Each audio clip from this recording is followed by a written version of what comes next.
unhealthy habits that you are able to identify, any moral failing that you come to terms with, because we just need to be true, just need to be honest with us. And most of these general habits are against the light of the Quran. That's why we call them vices. Any moral failing, anything that violates the tenets of Islam, be it lying, be it smoking, gambling, masturbation, fornication, premarital sex or extramarital sex, all sorts of vices, illegalism, even thuggery and what have you, drug abuse. And if you look at the menace media, what impacts are we really talking about? Many of these have led to broken homes. And when you see the impact of a broken family on the child, wherever that child eventually gets to, some of the traits that will be exhibited. One happened recently of a sister who got married, but because she experienced some sleep disorders, she went for medication, and the medication they gave her, the doctor warned her, you should stop taking this medication. It is just for this time. But the menace of drug abuse, she kept on, because self-denial is how it begins. She kept on abusing this drug. Unknowingly, this drug has led to the damage of her reproductive organ. She is no longer fertile. What I'm telling you has led to divorce eventually. So, whatever will lead to divorce, whatever will lead to a broken family, whatever will bring disharmony, we must begin to talk about it. I am not going to spend much time because Sheikh is still coming here to talk, but I'm just going to look at the solutions. In looking at the solution, the first is for all of us to understand that for every disease that exists, Allah subhanahu wa ta'ala has provided a cure. The cure will only benefit those who believe in Allah. If Allah says, in Surah Al-Shu'ara, Quran 26 verse 80, وَإِذَا مَرِضْتُ فَهُوَ يَشْفِينِ. That's the quality of Allah. When I am sick, it is Allah who heals. Therefore, if anybody is being troubled, whether by masturbation or by pornography or by something that you have struggled with yourself to live, this is the solution. We say, since Allah has a cure for it. But if you carefully look at Quran chapter 6, Surah Al-An'am, verse 17, Allah separates illnesses, addictions from one another. Allah says, وَإِن يَمْسَسْكَ اللَّهُ بِضُرٍّ فَلَا كَاشِفَ لَهُ إِلَّا هُوَ وَإِن يَمْسَسْكَ اللَّهُ بِخَيْرٍ فَهُوَ عَلَى كُلِّ شَيْءٍ قَدِيرٌ. If Allah touches you with adversity, there is no one who can remove it from you except Allah. And when Allah touches you with anything that is good, for He has power over all things. What is Allah saying? Addictions, diseases may touch you from Allah. It may touch you from yourself. It may touch you from others. Allah will remove the one that Allah has touched you with. But Allah will not remove the one you touch yourself with. This is one understanding we must get. That since they said Allah will remove the adversity, any adversity that Allah has placed on you, Allah is capable of removing it. Any adversity that is placed on you by others, Allah is capable of removing it. But for the adversities that you have imposed on yourself, Allah says in Surah Al-Ra'd verse 11, إِنَّ اللَّهَ لَا يُغَيِّرُ مَا بِقَوْمٍ حَتَّى يُغَيِّرُوا مَا بِأَنفُسِهِمْ. Allah subhanahu wa ta'ala says, I will never change that adversity until you change led you into it. Until you change your way of life, until you change your disposition to life. So expecting Allah to remove the addiction, it won't happen. You have to start by acknowledging Allah. If you look at Surah to Yunus, verse 57, where Allah says, Ya ayyuhan nas, qad ja'atkum maw'izatun min rabbikum wa shifaa'un lima fi sudur wa hudan wa rahmatan lil mu'minin. Informing us of the coming of the Quran. Allah says, a great inspiration has come. A healing for the diseases of the heart.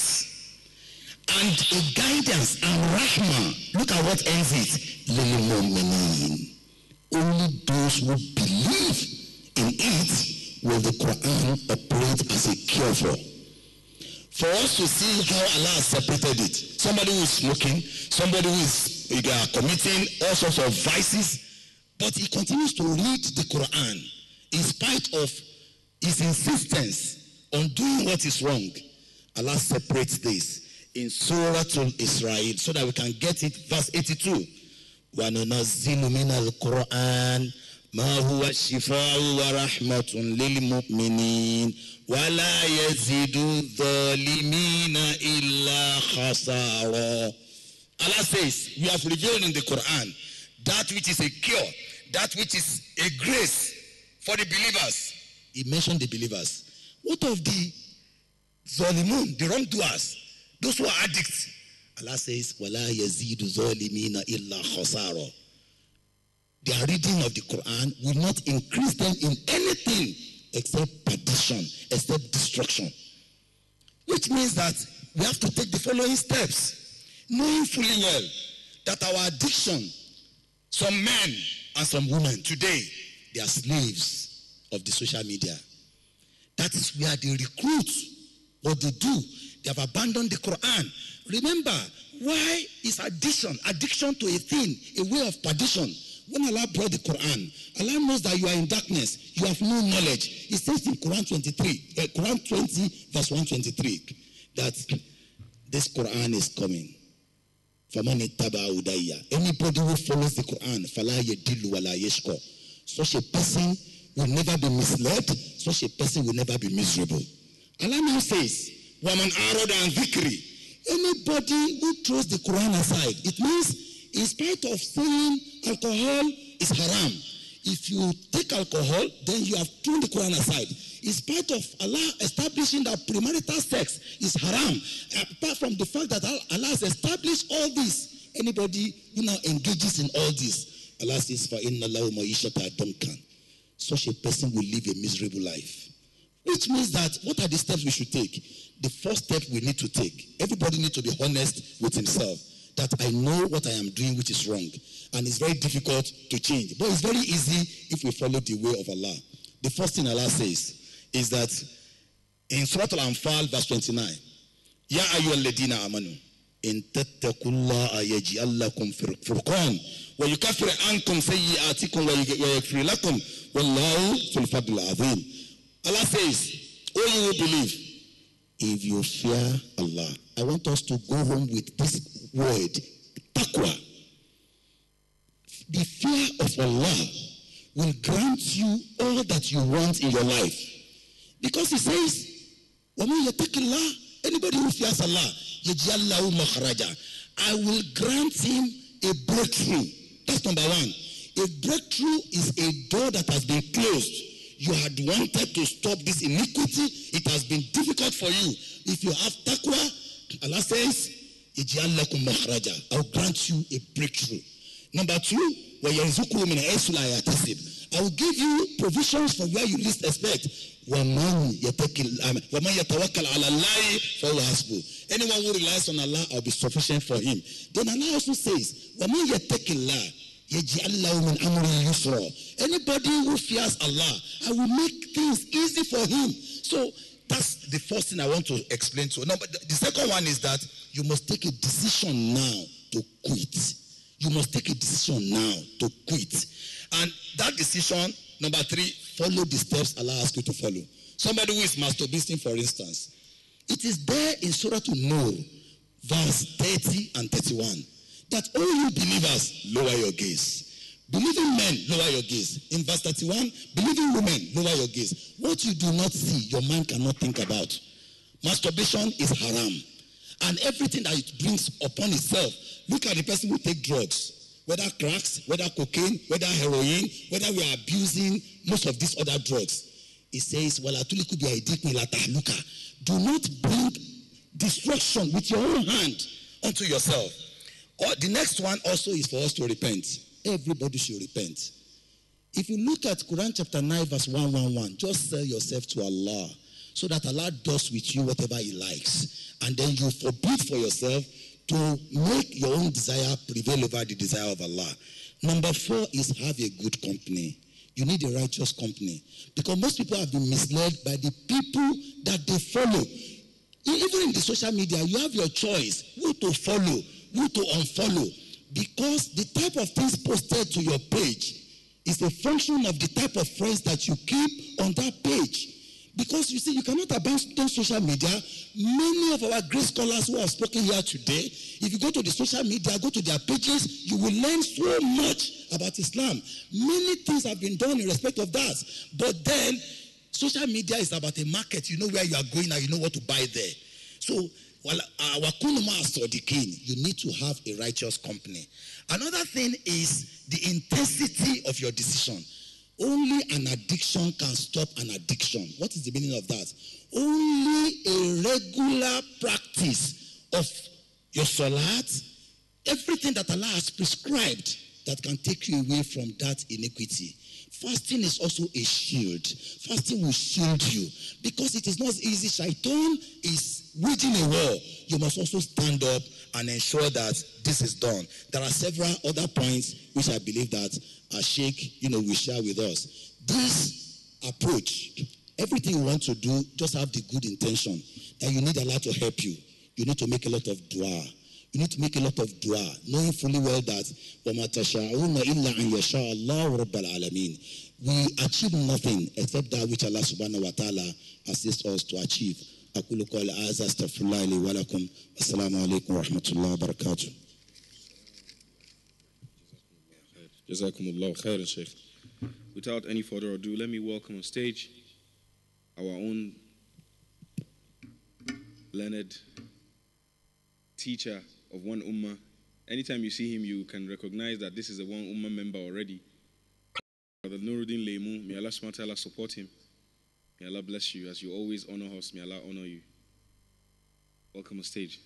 Thank you so much.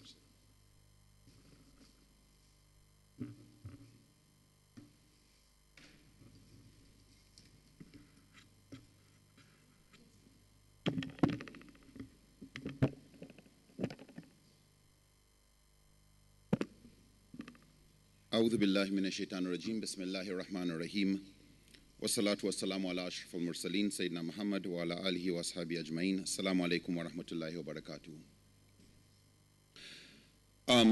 The topic is to look at addictions and vices, and particularly even when it comes to subjects like vices, to look at those we get addicted to. I think earlier speakers have already given us definitions of addiction, which is a harmful dependency on something. It's something you get hooked to. I like fishing as a hobby, and I'll come back to this issue of getting hooked and to look at how fish behave when you hook them. As Muslims, our first pillar of Islam is the Shahada. The Shahada is our covenant with Allah that we repeat every day in prayer. When you sit down and you repeat your tashahhud just the same way as somebody who has just embraced Islam does, you repeat with your finger, Ashhadu an la ilaha illallah wa ashhadu anna Muhammadan Rasulullah. Shahada is the testimony of faith. It is something you say verbally that's an expression of something inside you. It's not supposed to be hypocritical, that what I say is different from what is inside me. Nearly every religion has a system of certain repetitive routine acts that help to download in us a particular type of psyche.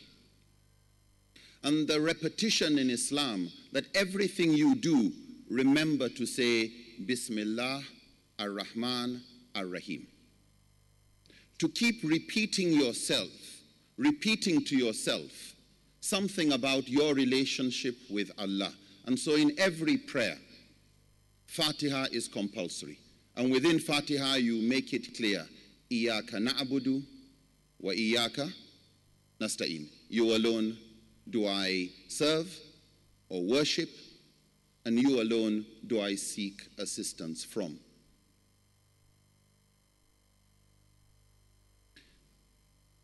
Addiction, whether to something that is halal or haram. You can have drugs that are haram.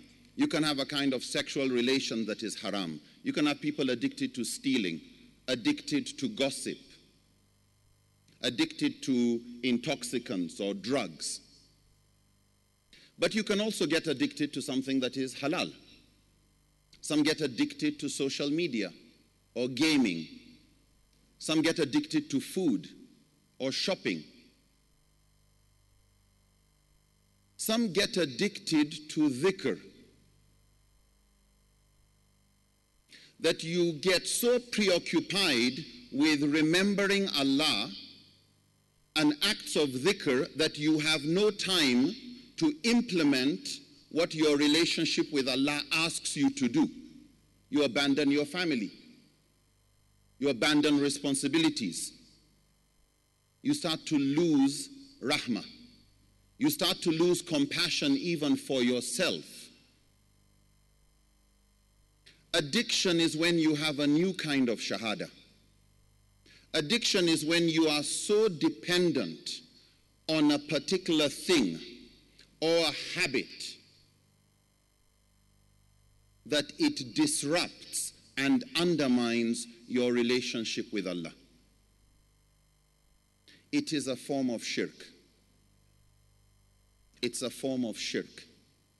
It is where what you are addicted to now gradually matters more than Allah. And Allah saying this is haram really doesn't matter to you. Why? You are so tied to your new addiction.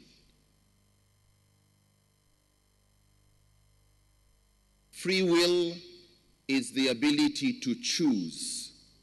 Addiction is a loss of free will. A Muslim is prohibited from intoxicants because it affects your ability to choose correctly, your ability to respond appropriately. Addiction is where you are no more response able. You are no more able to choose what response you are going to have, what decisions you're going to make when a particular thing that you are addicted to calls. When there's a craving, you lose the ability to say, I am no more doing. Halal and haram don't really matter, because even when you are addicted even to a halal, it is to an extent that is disruptive and destructive. Scholars may differ, for example, on the issue of whether masturbation is makruh or whether it's actually haram. Or those who consider it as halal as spitting, like Ahmad bin Hanbal and Ibn Hazm. But even if you consider it okay, even a good thing you can have too much of. Even something as useful as medicine, too much can kill you.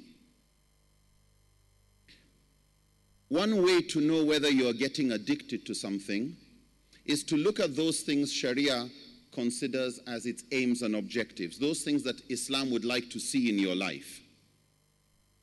Balance, time for family, time for worship,